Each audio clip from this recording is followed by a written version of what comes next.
Hello, Bodo Investor Channel welcome खालामबाय भिडिअखौ जोबजासिम नायलांदो दिनै आङो जितु मिउचुअल फान्डनि प्रफिट ना लस बेखौ आं देखायलांनोसै सिदायैनो बुंबाय आङो लस जादों दा साननैसोआ मार्केटआ डाउन फारसे दासान्दि मार्केटआ डाउन फारसे दावख्लायबाय थादों इजराइल आरो इरान मोननै हादरनि गेजेराव जुद्ध जाबाय थानायनि थाखायनो मार्केटआ डाउन फारसे मुभमेन्ट जाबाय थादों माने Indian share market कम्पानिफोरा लस जायोब्लानो बेबायदि डाउन फारसे दावख्लायबोयो दा बेखौ जोङो धैर्य हमनांगोन इनभेस्ट खालामग्राफ्रा जोङो धैर्य हमाब्ला बेवहाय जोङो बेबायदि डाउनखौ गिनानै जोङो इनभेस्ट खालामालासिनो उइथड्र खालामना लायोबा निजेनि गावबा गावनिनो लस जागोन बेखायनो मार्केटआ दासान्दि डाउन अबस्थायाव फैनानै जों मिउचुअल फान्डआव लसखौनो नुथ'बाय थागोन दा आं पर्टफलिय'खौ देखायग्रोनोसै भिडिअखौ जोबजासिम नायलांबाय थादो बिदिब्ला आङो ग्र' एप्सखौ अपेन खालामबाय ग्र' एप्सखौ अपेन खालामनाय लोगो लोगो जों नुनो मोनसिगोन जे मिउचुअल फान्डआव क्लिक खालामबाय आं मिउचुअल फान्डआव क्लिक खालामनाय लोगो डाशबर्डआवबो क्लिक खालामबाय आं डाशबर्डआव क्लिक खालामनाय लोगो लोगो फैबाय डाशबर्ड बेनिफ्राय नेवहाय डाशबर्डआव नायोब्ला नुनो मोनबाय 5 मिउचुअल फान्डनि आंनाव मोनबा मिउचुअल फान्ड अर्डार दिनै बेवहाय शो देखायदों बे अर्डारा 5 मामानि क्वान स्मल केप फान्डनि 1000 इनभेस्ट जागोन दिनै माने एकाउन्टनिफ्राय अट'मेटिक दानलांगोन बेनिफ्राय मान्थलि एसआइपि बियो मान्थलि एसआइपि खरै 1000 खरै बेवहाय क्वान स्मल केप फान्डआव आङो इनभेस्ट खालामनाय जादों बे मोनसे आरो नैबे मोनसेया जाबाय bank of India small cap fund बेवहाय 1500 खरै इनभेस्ट खालामदों मान्थलि बेबो एसआइपि सोलिगासिनो दङ बेनिफ्राय मोनसे Nippon India small cap fund बेवहायबो 2000 खरै इनभेस्ट खालामदों बेबो मान्थलि एसआइपि माने मोनफ्रोमबो मिउचुअल फान्डआव आङो डाइभार्सिफाइ माने रानै दोनदों बेनिफ्राय टटेलाव आं नायबावनानै देखायनोसै मोनबेसे मिउचुअल फान्ड दंबावो बेवहाय मोननै मिउचुअल फान्डआ जाबाय टाटा स्मल केप फान्ड बेवहाय आङो 2000 खरै इनभेस्ट खालामदों बेबो मान्थलि एसआइपि सोलिगासिनो दङ बेनिफ्राय Nippon India small cap fund बेवहायबो 1000 खरै इनभेस्ट जाबाय थादों मान्थलि टटेल 5 अर्डार्सआ बेवहाय दा एकाउन्टनिफ्राय दानलांबाय दिनै अट'मेटिक एकाउन्टनिफ्राय दानलांसिगोन आरो इनिशिएटेड जाबाय बियो बिनिफ्राय बियो जेब्ला प्रग्रेस सोलिबाय थानानै बे प्रग्रेसआव सोलिनानै जितु नैबे इनभेस्टेड एमाउन्टजों मा जागोन एड जाफैगोन नैबे जितु इनभेस्टेड एमाउन्टजों प्लास जानानै जेसेबां एसआइपि मान्थलि दा अर्डार शो देखायदों बेयो बेवहाय प्लास जाफैजोबगोन दा खोथाया आं एसे इन्टारेस्टिं जादों गोजोननाय मोनदों आङो डाउन मुभमेन्टआव मा खालामनो मोनदों नैबे दिप गोथौआवहाय दा इनभेस्ट खालामनो मोनदों माने आंनि एकाउन्टआ माने आंनि इनभेस्टआ मान्थलि एसआइपिआ ग्रोबनो दा मार्केटआ क्रास जाबाय थानाय समाव मार्केटआ डाउन फारसे फैबाय थानाय समाव सिङावहाय आङो फैसा खेबसे माने इनभेस्ट खालामनो मोनबावबाय खम दामावहाय बेबायदि डाउन अबस्थायाव आङो इनभेस्ट खालामनो मोनोब्ला मा जायो बुजिनानै नायदो मार्केटआ ओरैहाय गोजौ फारसे फैयोब्ला आङो थाबनो प्रफिटखौ नुफिनजोबगोन जेसेबां लस नुदों दासिम आं जेसेबां लस जाबाय बेखिनि लसखौ आं नुफिनजोबगोन थाबनो जुदि साननैसोनि उनावहाय मार्केटआ गोजौ फारसे दावखोफिनोब्ला आरो बेनो बुजिनो गोनाङा बेनिफ्राय लसआ जानानै दंबावो 914 रुपिस आंहा लस जानानै दंबावो दाखालि 1800 प्लास माने बिनि उनावहाय आङो जितु रेकर्ड खालामखांनायनि उनावहाय मोननैसो मिउचुअल फान्डआ माने उन सिगां लसखौ देखायो नालाय गासिबो लसआ उनावहाय नेक्स्ट आङो मिउचुअल फान्डखौ खुलिनानै नायफिनोब्ला अपेन खालामनानै नायफिनोब्ला माने 2300निबो बारा आङो लस जानाय देखायदों दाखालिनि मिउचुअल फान्डआव आं जितु 1800 माने 1800 लस माने भिडिअआवहाय रेकर्ड खालामखांबायमोन आङो दा बेनि उनावहाय आं रेकर्ड खालामखांनायनि उनावसो गोदानै 2300 प्लास बेबायदि लस देखायबावनाय नुदों बेखौ आङो आपल'ड खालामनाय जायासै बेजों जाबजों दिनै आरो गोदानै बेयो थांनाय सनिबारावहाय लस देखायनाया 914 बेबायदि लस देखायबावदों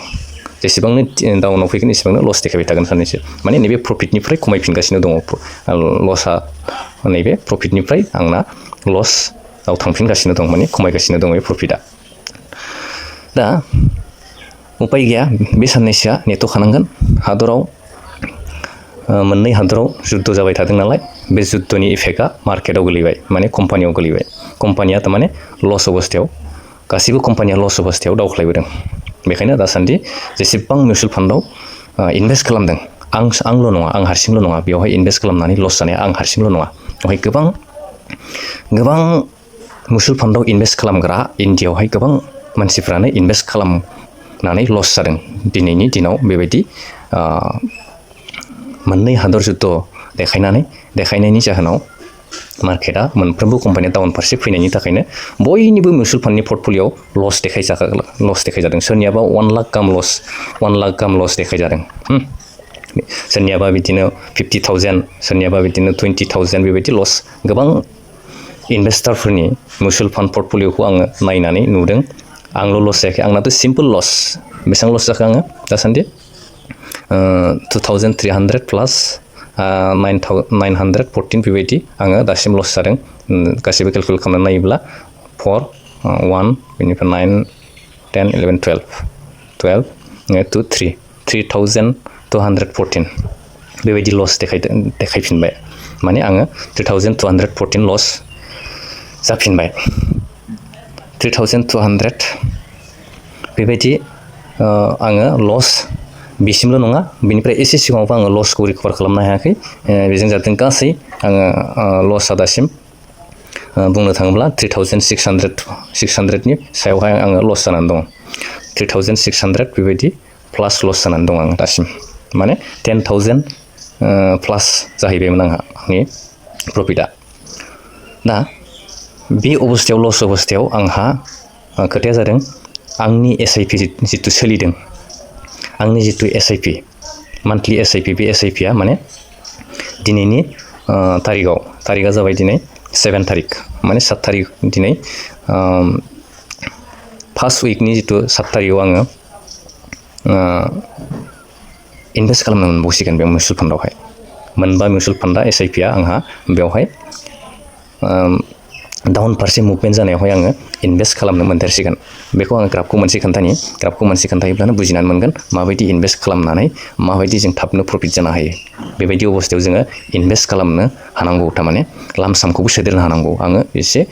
केपासिटि नायनानै आङो लामसाम हायनो हाया बेखौ सेस्था खालामनि दिनैनि गेजेराव हायनो हाया नायनि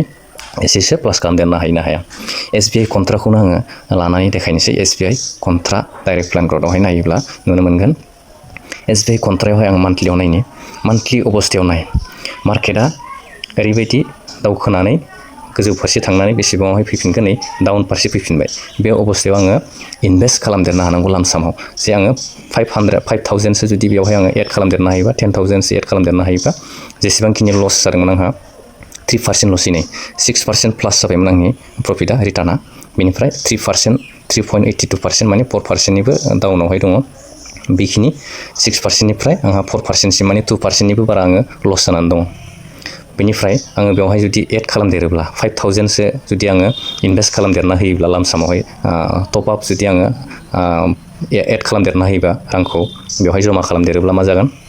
थाबैनो मार्केटआ एसे दावखोयोब्लानो गेजेर ससेयावनो आङो प्रफिटखौ नुफिनजोबगोन जेसेबां लस जादों 6%आ थाबनो फैगोन आरो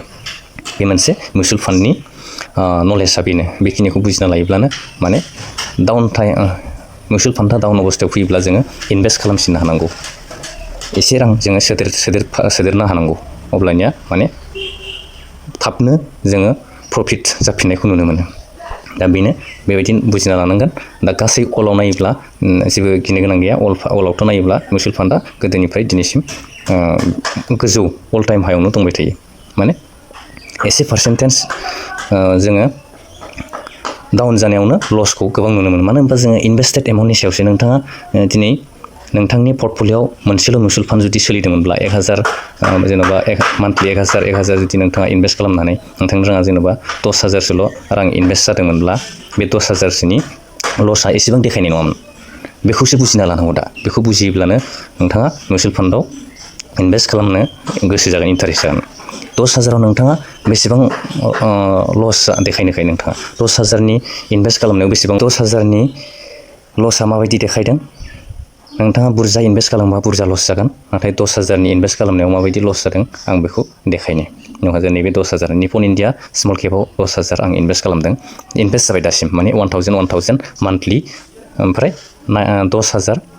इनभेस्ट जाबाय बेवहाय 10,000 इनभेस्ट जानायाव बेसेबां लस देखायदों दा नेवहाय नायनि अके डेसेन्सआव निपन इन्डिया स्मल केप नाय निपन इन्डिया स्मल केपआव 10,000 नि लसआ 10,000 जमा जानायनि